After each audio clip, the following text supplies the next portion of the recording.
What's up, Throtttlers? Aristotle Full Throttle here. Justice League has had a lot of problems, especially since Zack Snyder left the project earlier this year and Joss Whedon took over.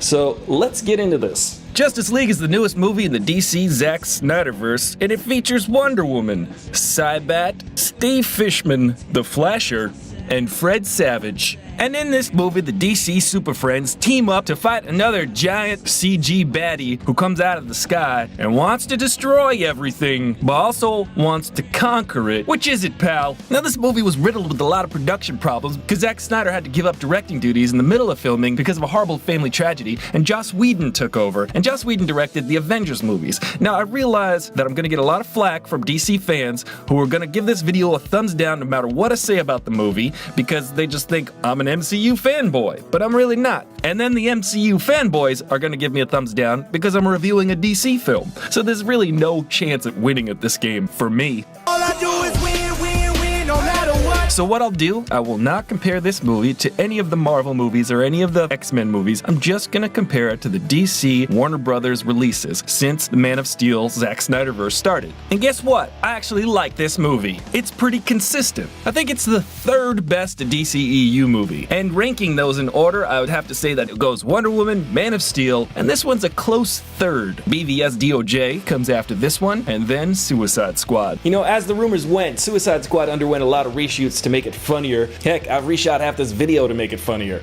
And as far as BVS DOJ, this movie is less of a mess, more or less. For one, this movie has color, and I like that. It seems that since Joss Whedon took over, he brightened up the colors. Batman looks so much like the comic book drawings of Batman, which is awesome, and he moves like Batman should. And everything that Batman has done so far in this universe, I've liked. Remember when Ben Affleck was cast as Batman? Everybody was like, no. But you know what? He's a good Batman, so deal with it. I think that Wonder Woman is the most actualized character in this universe so far, and I like her movie the best. And in this movie, she consistently kicks ass. Still my favorite. The Flash is funny. Ezra Miller kind of chews up the scenery. It looks like he's having the most fun in his character, but also sometimes it seems a little bit forced. You know, Aquaman is in this movie too, and you know, he's alright, he's good. He's likable. He's got some funny moments on screen. And Cyborg is basically Raphael and Donatello from Teenage Mutant Ninja Turtles. He does machines. And I'm not sure how much of a spoiler this is, but if going into this movie you didn't know that Superman was going to be in it, then you have another thing coming to you. Is it another thing or another think?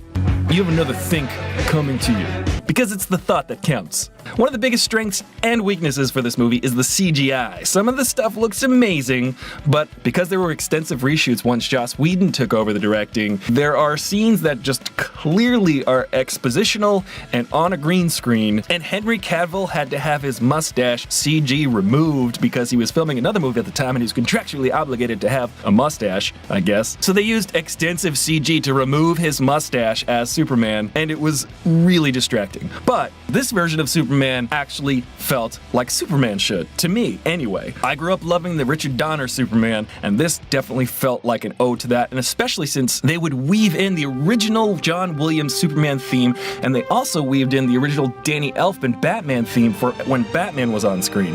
And I thought that was actually pretty cool, and they mixed it in with Hans Zimmer's score also, and it really did kind of lighten up the movie. And for the DC fans out there are several nods to superheroes that may show up in this universe, which I thought was pretty cool. Overall, the movie is more streamlined, but it does kind of feel that DC is still trying to find its footing. So that's why I give this movie 3 throws out of 5. It's fine, there's nothing really glaringly wrong about it. There's plenty of action, but there are several questionable moments, like when Wonder Woman is trying to capture this suicide bomber. The suicide bomber has a timer on his suicide bomb, which makes no sense.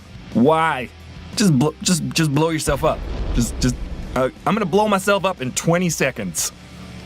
The movie's fine. You might be pleasantly surprised, actually. It's a lot less heavy like the other movies in this universe, but it's way more cohesive. And it's a tough thing to bring all these superheroes together on screen, so my hat's off to Zack Snyder and Joss Whedon for somehow managing to make a cohesive movie despite all of the production problems, like that mustache, which is just weird. Well, that's my review. How about you? Are you gonna go see Justice League? Are you interested in the DC comic book movies? Or do you like the Marvel ones better? Do you think that Warner Brothers and DC are following a better business model now that they're sort of modeling it after the Marvel movies? Or should it even be a competition? I think it's pretty remarkable what Marvel's done with all of the characters and integrating them all throughout, I think it's like 17 movies now. But I wanna know what you think so that we can have a conversation about this, so definitely leave a comment below. And if this is your first time here, subscribe to this channel and always like and share all of these videos because that helps out the channel.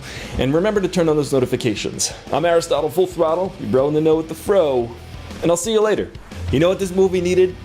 More Terrence Stamp as Zod. Superman